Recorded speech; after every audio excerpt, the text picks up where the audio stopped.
I'm in the process of cutting the tenon into the body of the guitar, and I use this jig here.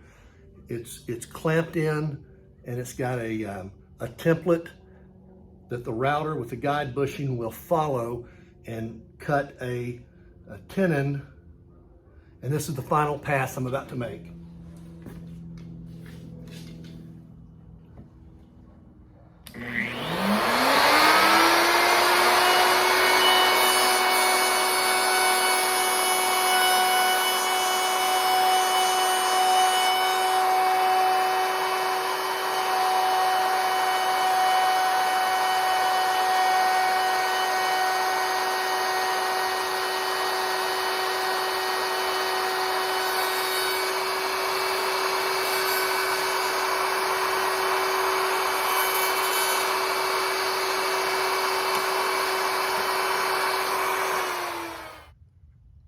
Next step is to cut the tenon on the neck, and it is clamped into this jig.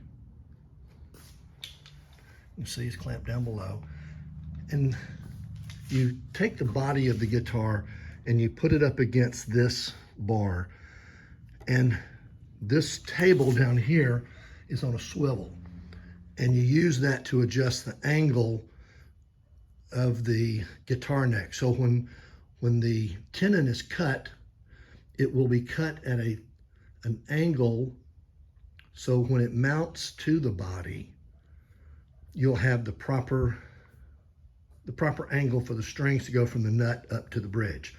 So my next step is I take the router. It has a guide bushing on it. It will sit on that template, and I will go all the way around until I've cut the tenon.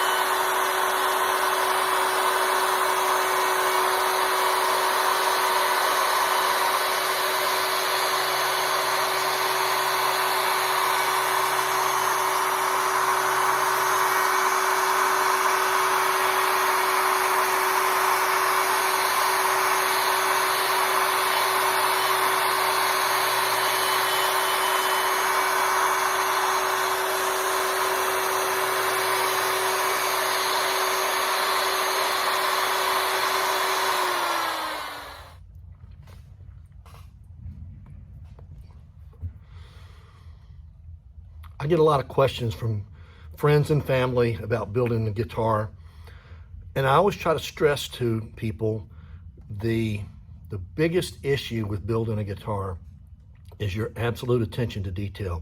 You cannot make tiny mistakes.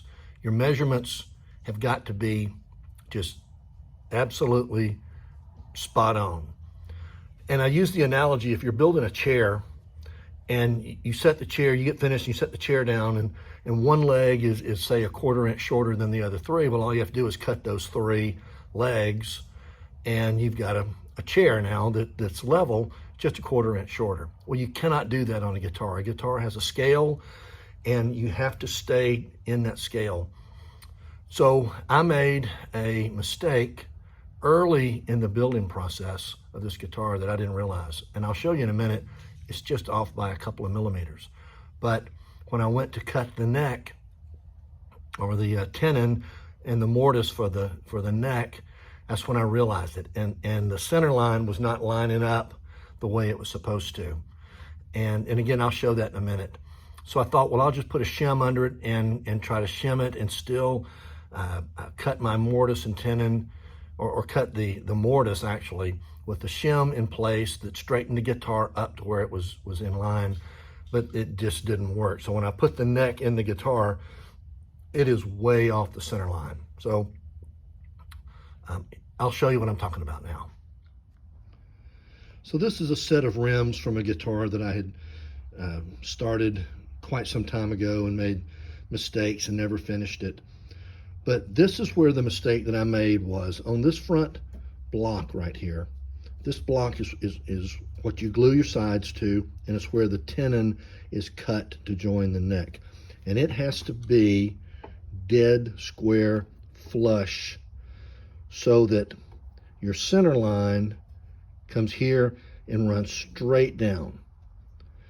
On my guitar, when you hold the straight edge, it looks like, hey, look, there's no gap.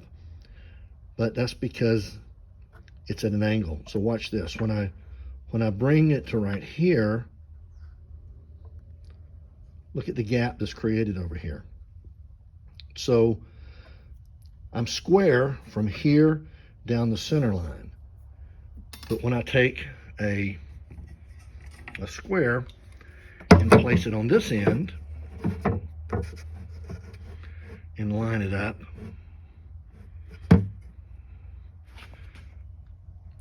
you can see it comes off the center line quite a bit.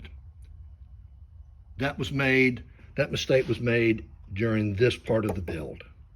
So there was a fatal flaw in this that I didn't realize, and it's something I'll have to pay attention to on the next one that I build. One of the most popular ways or jigs that people use to cut the mortise and tenon for the neck is the LMI Robbie O'Brien neck angle jig. And I've used it in the past and I've had success with it. I've also had some issues with it. But what you do is you set your guitar on this and you use this bar up here to set the angle. The neck attaches right there, and that is a platform that's hinged. And you measure the gap you're looking for at the saddle, and you lock that in, and that will cut the neck at the proper angle. Well, you can see when I set this up here, it's on the center line right there, but as you come up, look at the center line, how far off it is. It's way off. I mean, that's a disaster. That's embarrassing that I let something like that happen. So what I thought I could do was put a shim under it and set it up like that, set the angle, and then do the same thing whenever you put the neck in or the body in here, but it just didn't work. And another mistake that I made is even though it looks kind of ratty, this is this jig I bought, and all the pieces were already cut and put together. And the first one that I had, I built from scratch using a set of Robbie's plans. And for some reason, I had these templates on here, and when I cut the mortise and tenon on the guitar and the neck, they didn't fit. There was about a millimeter difference in the width. So I did a practice cut on with those templates, and right here, and it fits perfectly. So on my next build, I will use that set of templates, and hopefully I'll have the setup correct before I get to the stage. So this is probably the 5th or 6th time I've gotten to this point and it's gone haywire, but I'm not a quitter. I'm going to keep going, and I'm going to build another guitar. I'll keep everyone posted.